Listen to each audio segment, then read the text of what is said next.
Data Badan Pusat Statistik menunjukkan hampir 10 rendahnya juta tenaga penduduk kerja usia apakah muda hanya tidak sekedar dari buruh hari demi hari dan sekitar Badan Pusat Statistik atau BPS melaporkan 9,9 juta penduduk usia 15 hingga 24.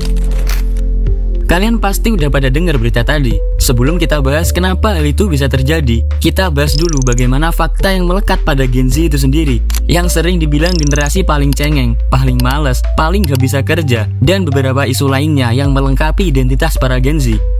Generasi Z atau yang sering kita sebut dengan Gen Z, nama itu diambil dari kata Zoomer. Generasi ini menempati posisi setelah generasi milenial dan Gen X yang memiliki usia lebih tua dan berada di belakang generasi Alpha. Kalau dari data, generasi ini diisi oleh orang yang lahir sekitar tahun 97 sampai tahun 2010. Kalau secara logika, generasi inilah yang saat ini menempati posisi pertama yang berada di usia paling produktif. Secara mereka semua berada di antara usia sekitar 15 sampai 27 tahun. Orang yang berada di usia tersebut umumnya masih disibukkan dengan kegiatan-kegiatan yang produktif. Ada yang masih sekolah, sibuk kuliah, atau sudah ada yang terjun ke dunia kerja dan sibuk dengan karirnya. Jadi wajar kalau mereka para generasi milenial dan generasi sebelumnya memiliki ekspektasi yang cukup besar pada mereka para Gen Z. Secara Gen Z ini terlahir pada zaman transisi perkembangan teknologi yang cukup besar. Mereka terlahir dan tumbuh di era semua akses digital sudah sangat mudah buat kita akses, perkembangan dan penyebaran informasi yang sangat cepat, dan terlahirnya jutaan inovasi teknologi yang sudah sangat jauh.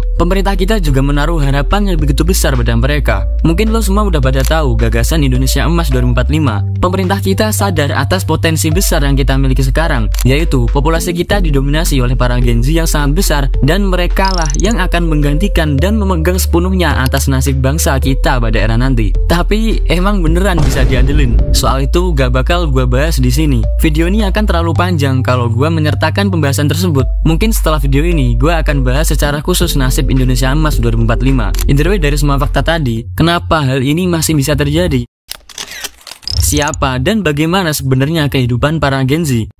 Seperti penjelasan tadi, Gen Z terlahir dan tumbuh di era semua kemudahan dan akses teknologi yang sudah sangat pesat. Itu sendiri menjadi suatu privilege yang begitu besar bagi mereka. Dengan adanya semua kemudahan itu tadi, mereka sangat mudah dan begitu leluasa dalam mengakses informasi, edukasi, dan inovasi yang mereka butuhkan. Dan pada akhirnya, semua keberuntungan tersebut yang membentuk figur mereka sebagai orang yang cerdas, inovatif, dan suka berpikir realistis.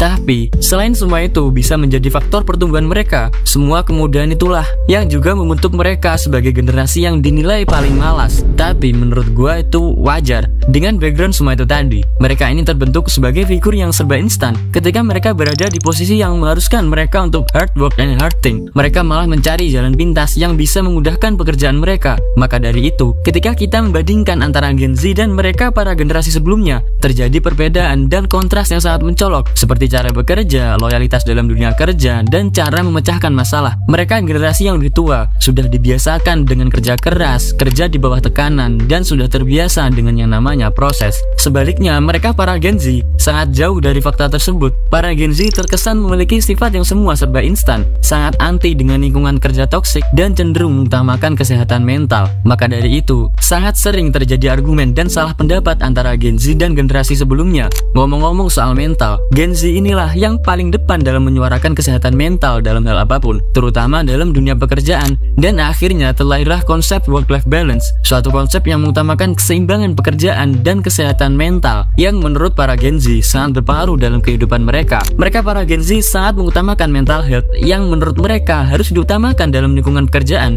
Ini sebenarnya juga wajar kenapa bisa terjadi. Kemudahan dan privilege yang mereka miliki tadi menjadi faktor utama kenapa Gen Z sangat aware terhadap mental health mereka. Mereka belum pernah memiliki tuntutan yang begitu besar untuk memikirkan kerasnya dunia pekerjaan, because semua solusi dari problem pekerjaan mereka sudah sangat gampang untuk mereka cari. Akhirnya, mereka lebih memilih untuk peduli terhadap kesehatan mental mereka daripada harus bekerja dalam circle lingkungan pekerjaan yang menyiksa mental mereka. Sebaliknya, mereka para generasi milenial dan generasi sebelumnya tidak terlalu peduli dengan mental health. Di saat mereka berada di era produktif mereka dulu, mereka gak sempat buat mikirin kesehatan mental mereka. Mereka hanya disibukkan dengan bagaimana cara agar mereka bisa tetap bekerja dan bertahan hidup. Itu menjadikan perbedaan yang cukup mencolok antara kedua generasi tersebut, yang akhirnya Gen Z ini terkesan lebih cengeng dan lebih lemah dari generasi sebelumnya. Either way, dari semua penjelasan gue tadi, tidak bisa kita pungkiri Gen Z ini memiliki potensi dan kelemahan tersendiri. pastinya lo udah paham lah apa potensi dan kelemahan mereka yang gue maksud. Contohnya yaitu tadi, mereka lebih unggul dalam segi inovasi, perkembangan teknologi, dan sangat pandai dalam mencari jalan pintas untuk solve problem. Tapi, mereka ini juga memiliki kelemahan tersendiri, yaitu masih belum terbiasa dalam berbagai kesulitan, seperti menghadapi pressure kerja, proses yang lama, dan berada di kondisi kesulitan yang lain. Tapi, kalau kita lihat lagi, sebenarnya memang ada beberapa figur Gen Z yang bisa berhasil dan sukses di bidang mereka. Ini membuktikan bahwa mereka yang berada di usia tersebut belum tentu memiliki sifat-sifat seperti tadi. So, kita tidak bisa menilai dan menjudge mereka hanya karena melihat usia. Pada dasarnya, semua tergantung siapa dan bagaimana karakter pada setiap orang. Kenapa masih ada banyak Gen Z yang menganggur?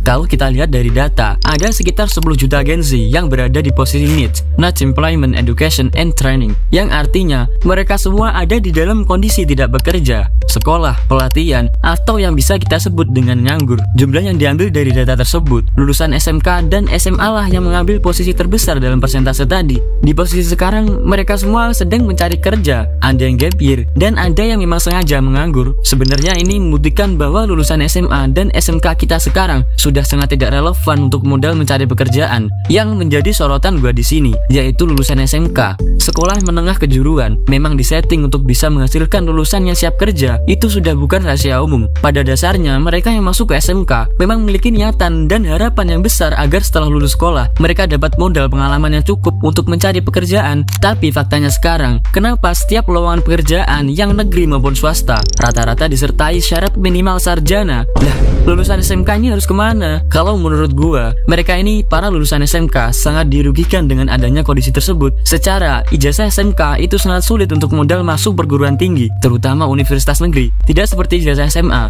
mereka masih memiliki privilege dari awal. Pada dasarnya, mereka yang di SMA memang disetting untuk ke arah sana. Terus gimana nasib mereka para lulusan SMK? Selain fakta soal lulusan SMA dan SMK tadi, nyatanya di posisi sekarang, lapangan pekerjaan mengalami penurunan yang sangat drastis, terutama lowongan pekerjaan di lingkup formal. Tentunya hal ini menjadi pengaruh yang sangat besar terhadap mereka yang sedang mencari pekerjaan, terutama pada para sarjana. Pastinya mereka para sarjana memiliki ekspektasi yang cukup besar untuk bisa mendapatkan pekerjaan yang layak dan sesuai dengan harapan mereka. Tapi faktanya masih sangat sulit. Untuk sekarang ini, gelar sarjana masih belum bisa menjamin mereka secara penuh untuk bisa mendapatkan pekerjaan yang layak, terutama yang cuma S1. Terus kok bisa semua itu terjadi? Kalau dari analisa, sistem pendidikan dan pekerjaan kita sekarang sudah tidak sinkron sama sekali. Mereka para calon tenaga kerja rata-rata tidak memiliki skill dan kemampuan yang sesuai dengan permintaan rata-rata perusahaan. Hal ini juga didukung oleh perkembangan di segala sektor yang sekarang mengalami pertumbuhan yang sangat pesat. Mereka para calon tenaga kerja dituntut harus bisa menguasai skill dan kemampuan yang sebelumnya belum pernah mereka pelajari. Hal ini kalau tidak segera ditindaklanjuti akan sangat berpengaruh buruk pada kondisi ekonomi kita. Secara negara kita sekarang memiliki harapan yang cukup besar terhadap mereka para Gen Z. Kalau generasi yang menjadi tumpuan harapan bangsa malah nganggur semua, mau jadi apa nasib negara kita nanti?